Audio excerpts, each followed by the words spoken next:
Welcome back to the #1 MMA media outlet, which is Overtime Heroics. My name is Jake Foley, and with me today is the one, the only UFC Fighter Austin Hubbard. How are you doing today, my friend?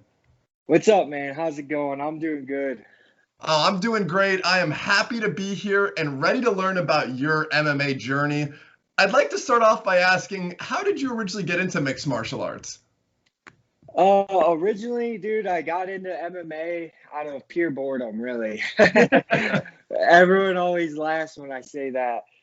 So I grew up doing like pretty much all different types of sports. In high school, I wrestled year round and then played football. And then when I went to college, the school I ended up going to didn't have football or wrestling, and I just was really bored and I wanted something to do, being an athlete pretty much my whole life. I wasn't ready to be like done competing and training for something. So I went to the local MMA gym where I grew up and came from, which is Sterling, Illinois. The local gym I started at was called Combat Zone. And I just started training. Initially, I went there. My cousin actually is the one who kind of got me going, to the gym. Initially, I was just going there to help the fighters with wrestling and just like kind of doing wrestling training with them and stuff like that. And after about, I don't know, maybe 2 weeks of that, I was like, man, I want to do that. And so, I just jumped full swing into MMA. And that was when I was, 20 years old, so 9 years ago now. And I haven't looked back since. And how long were you training before you took your first fight? I think maybe roughly anywhere between like 6 to 8 months. I don't remember the exact time frame, but around that time frame. And you said you started out with Combat Zone. Now you were at the famous Elevation Fight Team. What has been your experience like training there? Man, it is awesome here. Obviously we have a huge stable of names here, multiple like top 5 in the world fighters, and getting to train with those type of people every day, and learning from them, having their help for training rounds, their knowledge, all their advice, those sorts of things. It's been really immeasurable for my career. I truly believe if I didn't pick up and move out here to the Elevation Fight Team, which roughly is 5 years ago now, that I would not be where I am today for sure. And I mean, just like you said it, you guys have tons of killers in that gym. I gotta ask, who would you say is the toughest person you've sparred with? Oh man, it's a toss up. You always getting hard rounds. So Justin Gaethje's always a tough round. Corey Sandhagen's always a tough round. Neil Magny's always a tough round. Drew Dober's always a tough round. Uh, you know, Taiwan Claxton's always a tough round. He's ranked over in Bellator. Carrington Banks, dude. There's a big list. There's always someone you can get a good round in with. You know what I mean? And we're just all constantly helping each other, pushing each other, growing from each other. So, yeah, it's awesome. And after turning pro in 2015, you had a phenomenal 8-2 run before signing with the UFC. What was it like to get that call or text that you were going to be fighting in the biggest MMA promotion? I was 10-2 when I got signed, but it was surreal. It's hard to describe. You work so hard to get to that point, and to finally get there, it's scary, it's relieving, it's happiness, it's excitement, it's everything all rolled into one. When I was coming up, before I got to the UFC, I captured a total of 4 professional titles, all different promotions, all different states. I was kind of the top dog on the regional scene in my weight class. And then when you get to the UFC, you literally go from here and you're all the way back down here again, and it starts all over. Everything you did as a regional on the regional scene literally means nothing once you get to the UFC and you just restart that building process. And it's I'm coming up on my sixth UFC fight, and I feel like I've had some good experiences, and it's helped me. I, I it's been a tough journey, but I'm thankful for my journey, and I'm ready. I'm ready for April 17th. That's for sure. And it is easy to see your potential and your improvements from your wins, but what have you learned from your losses? Yeah, I'm a firm believer in you learn way more from losses than wins. The glaring clear answer, from learning from losses, where you need to improve your game. I do feel like I'm very well rounded as a mixed martial artist. I firmly believe I have every bit of ability, skill, and everything else it takes to be where I'm at in the UFC, and not only there, but also compete at a high level and be winning. The biggest thing I've learned from my losses, though, is how important the mental side and mental work of things is. And that's something that I have really dove in deep into the past 8 months, or yeah, roughly 8 months or however long it's been since my last fight. And I feel like I'm not even on the same level mentally as I was before, which is obviously upped my game in all aspects, physically and So I'm excited to get back in there, and I'm excited to see my growth. And yeah. April 17th, you will be taking on the 6-0 Natan Levy. What is your mindset going into this fight? I'm excited for the challenge. It's always nice giving that first one. They'll always remember that first defeat. I've faced multiple undefeated people now. I believe I'm undefeated against undefeated fighters.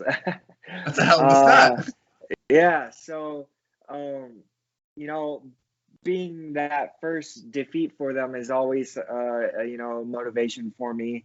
And is, yeah, I know he's tough. I know he has that karate black belt background. He trains at a good gym. He seems like he has a really high motor output. So I'm excited. I feel like it'll be a really exciting fight. It'll be a fight that will show a lot of people, who Austin Hubbard is.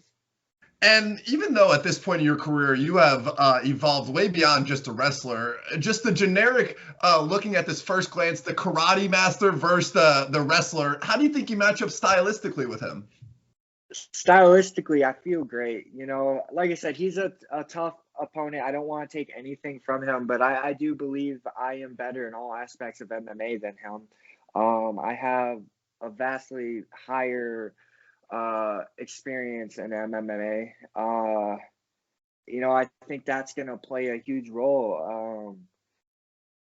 And I just believe I'm better everywhere. And like I said, I'm not trying to, talk crap. I'm not trying to take anything from him. I know he's tough, but I believe in me, and I believe what I can do. And I just believe it's at a higher level than him. So.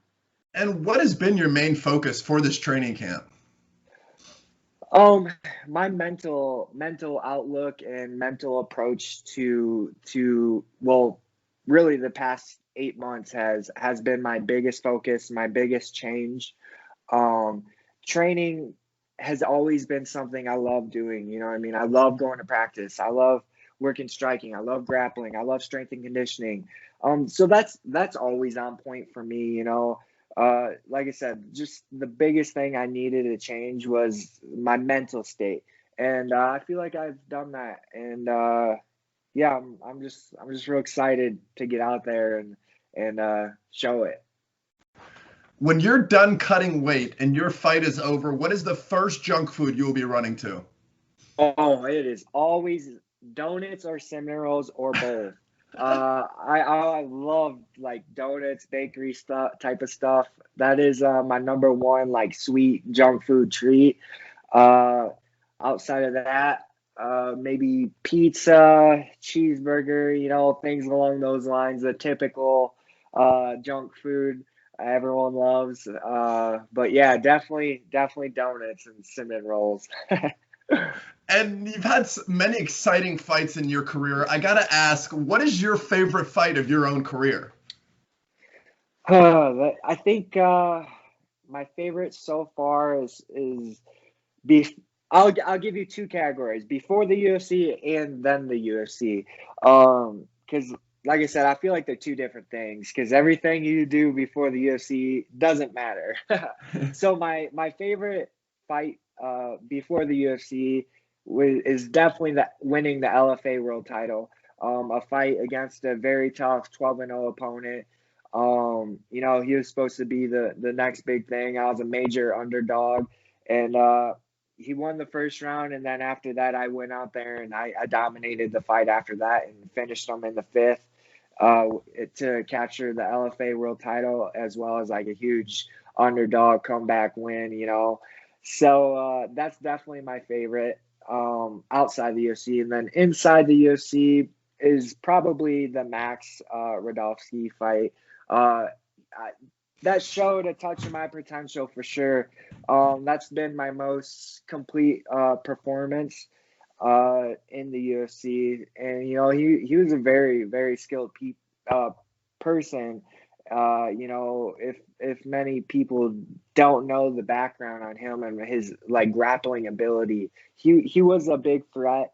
And I kind of always do better when I'm the underdog and like against, I just feel like I find it more within me to prove myself, so that's probably been my two favorite fights.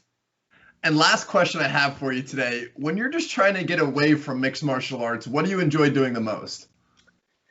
I love playing video games, but my biggest thing where I can go do and just like completely free myself from everything is probably going to ride my motorcycle out in the mountains.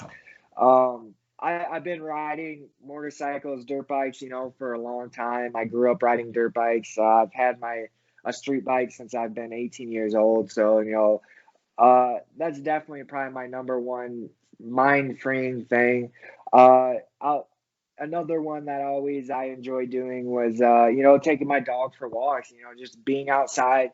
It's end of the day training. I'm tired, but going for that 2 to 3 mile walk and just kind of freeing my mind, kind of reviewing my day, and then I also always try to find things I'm grateful for.